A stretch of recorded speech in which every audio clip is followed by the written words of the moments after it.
Okay, so right here I got a Lego skeleton and some pink slime. Let's see what the slime does to the Lego skeleton.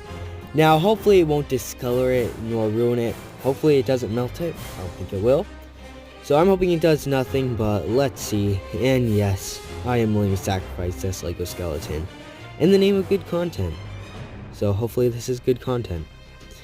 But so yeah, I usually let it just seep through, mixes it around fairly well. And yeah, so let's go looking for the skeleton now.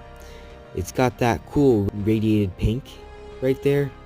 And yeah, so I don't see any discoloration, any signs of it melting. Virtually nothing happened. All good.